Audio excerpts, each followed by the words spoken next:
शिक्षा पूर्ण हो गई। राजा दशरथ जी मंत्रणा कर रहे हैं कि बेटा मेरा 16 साल का हो गया है, अब इनका विवाह करना है, राम जी का विवाह करना है। उस वक्त के हिसाब से 16 साल की आयु में विवाह हो जाता था, तो राम जी का विवाह करना है। इतने में समाचार मिलता है ऋषि विश्वामित्र पधारे हैं। अरे ऋषि आ गए, हटो हटो, सब लोग हटो हटो। आज का युग थोड़ी है जब पुरोहित जी आए या ऋषि आए हैं। ऋषि तो कोई खैर कहता ही नहीं आजकल। अरे अभी आ गए ना, ये मांगेंगे देखना जरूर कुछ, ये गायों का चंदा लेंगे। समय बदल गया है। तो वो ऋषि आए, अरे सब लग गए उनकी सेवा में।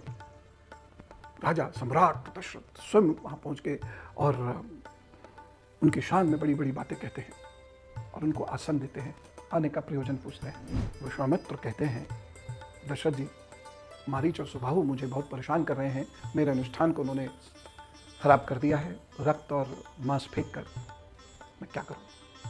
मुझे अपने पुत्र दीजिए जिससे कि वो मेरे अनुष्ठान की रक्षा करे। यूं तो मैं अपने अनुष्ठान की रक्षा करने में पूर्ण समर्थ हूं, लेकिन चूंकि मैं एक अलग रूप में वहां पर अनुष्ठान कर रहा हूं, इसलिए मैं अस्त्र शस्त्र उठा नहीं सकता। अब ये सुनते ही दशरथ जी बिफर जाते हैं, रोने लगते हैं।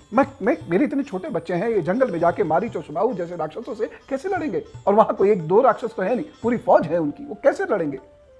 नहीं, मैं नहीं भेज सकता। ये सुन के विश्वामित्र जी को गुस्सा आता है। कैसे राजा, तुम्हारा कर्तव्य है अपनी प्रजा की रक्षा करना, और विशेष रूप से तुम्हारा कर्तव्य है ऋषियों के अनुष्ठानों की रक्षा करना, क्योंकि वह राज्य हित में होते हैं। और तुम अपने बच्चों को घर में छुपा लेना चाहते हो, राजमहल में छुपा लेना चाहते हो।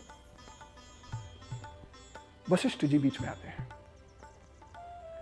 और वशिष्ठ जी राजा दशरथ को तैयार करते हैं, राम जी को तैयार करते हैं, और वह राजा दशरथ से कहते हैं कि आप विश्वामित्र जी को सामान्य व्यक्ति मत समझिए, वह अपनी ही नहीं इस पूरे राज्य की रक्षा करने में सक्षम है।